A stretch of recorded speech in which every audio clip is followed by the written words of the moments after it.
Hello and welcome back to another episode.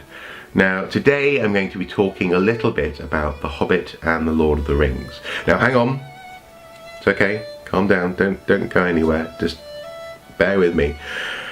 I'm not going to be waxing lyrical about my love for The Lord of the Rings and The Hobbit and how Tolkien is a literary genius and how the films are epic masterpieces and just how much I understand about the background and the lore behind Lord of the Rings and The Hobbit, the Elvish language, for example. No, I'm not going to be doing that. I know a bit about that stuff. I am a bit of a scholar of Old English and Old Norse. I love where Tolkien has drawn his inspiration from and the way that he uses words and plays with ancient words in his work. But I'm not that kind of an uber fan. I do love these things. I love all that stuff that I just talked about. But I'm not here to talk about that because, frankly, there are people all over the place, people all over YouTube who will bend your ear on that if you give them half a chance. Now, in particular, I want to talk today a little bit about the fact that The Lord of the Rings and The Hobbit, in particular The Lord of the Rings, are very special stories for me in a way which can only be special for me, and that is that they remind me of my father, my dad, Anthony Ian, as his name was. Unfortunately, he died when I was about 5 years old, and it's one of those things where people always go, "Oh, I'm so sorry to hear that." Even now, I'm 30 now. People go, "Oh, I'm so sorry." But it's absolutely fine. It's just that's just what my life has been. So it's not really a problem. I've never really thought about there being an absence in that sense, which on the one hand is tragic, on the other hand is quite good because it means I haven't necessarily dwelt on that absence. But there are moments when I feel a dad-shaped hole, as it were, and sometimes that dad-shaped hole is filled by just little moments that occur. So, for example, the smell of his pipe. That's something which certainly used to fill the dad-shaped hole, as it were. Another example would be, picking up things like his tools. He was a telephone engineer, and so having his toolkit and being able to handle the same screwdriver, for example, that he used. It's silly, but it's true. It's just nice to, I suppose, have a touchstone to the man which was my father and who sadly is no longer with us.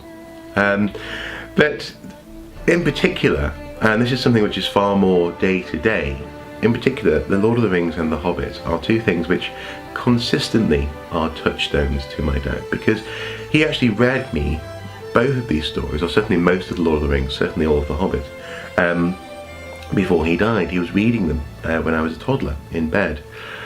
And I didn't really know this. This is what I wanted to talk about, and it's the power of, I suppose, reading to children when they're in bed. It's the power of storytelling and the way that it seeps into your mind, into your being, as it were, into your soul. Is that this little, I don't know, this sort of life Easter egg, as it were, really only came about or came to the fore when I started reading The Lord of the Rings for myself. I was sort of 12, 13, I decided to pick up the great tome. I actually got the big chunky special edition hardback books, these wonderful beautiful things with drawings by Alan Lee on the front. And I thought, oh yes, I'll read The Lord of the Rings.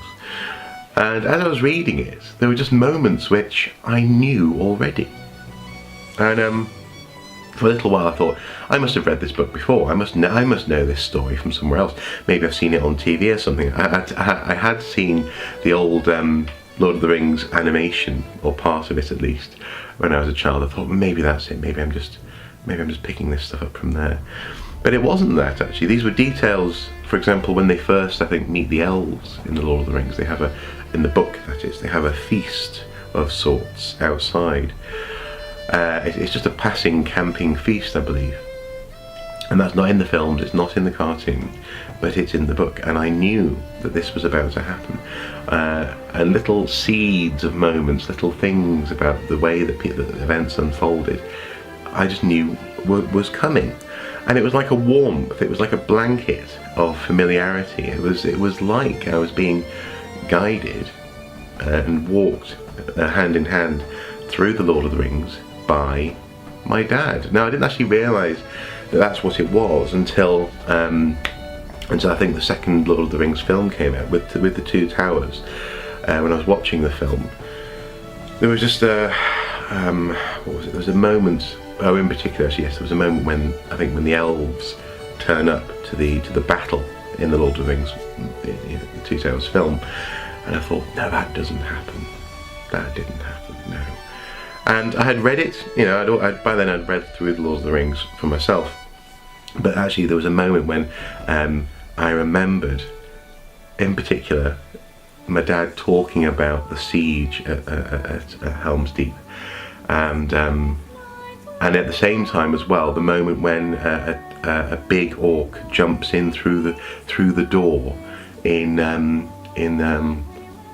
Khazad-dûm, in the caves beneath the mountain there.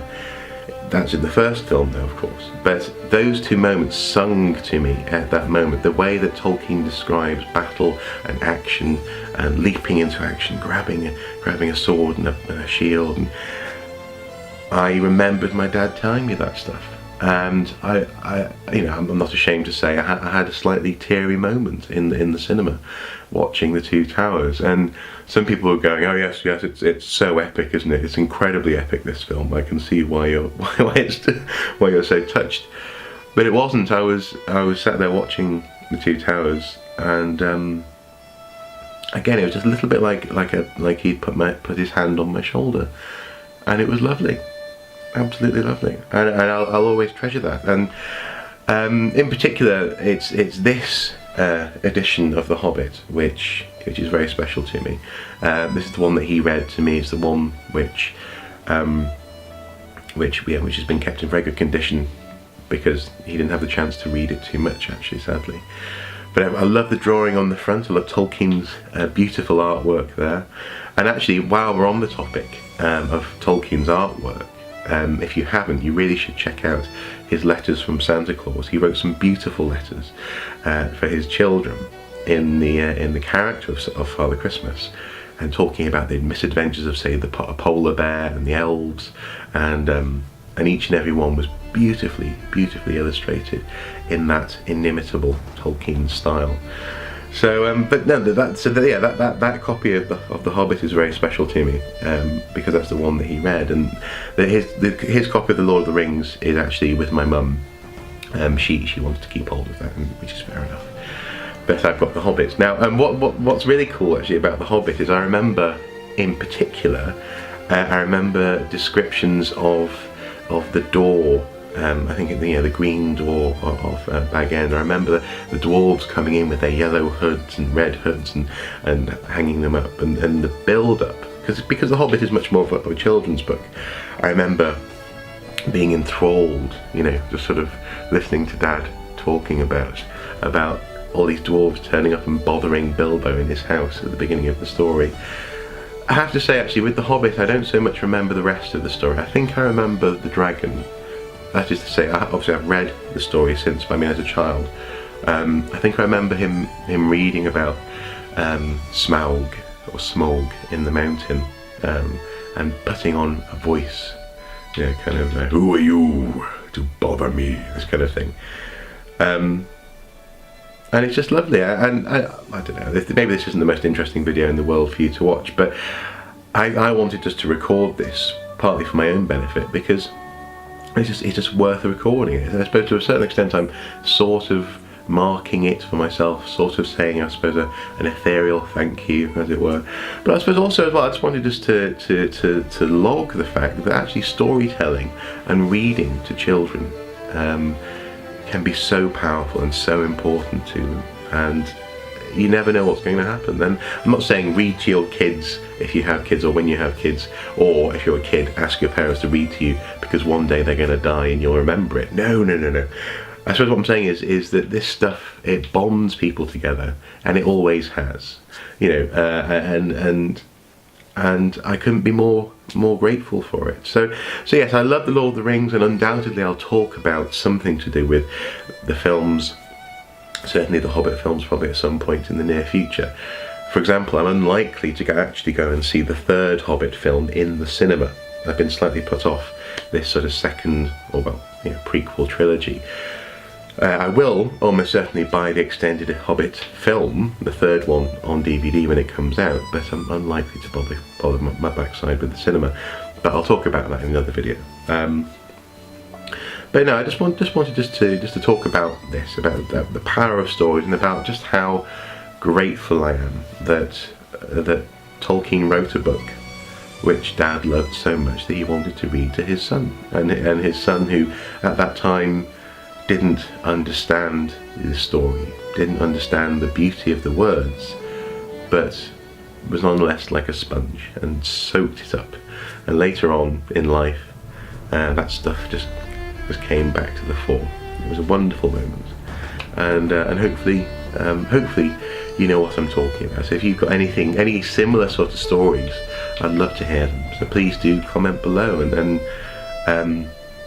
yeah, like I said, I couldn't be more grateful that there is that moment. There are other things that remind me of my father, but so those in particular, I think they're much more private and personal, much more stuff that stays in the family. But this is something which I'm just so pleased it happened, because otherwise I'd be 25 years out from him having died, and The Lord of the Rings and The Hobbit would just be awesome books. But instead they're awesome books, beautiful stories, and they remind me of Dad. How wonderful is that? Anyway, as ever, until next time, do take care. Bye bye.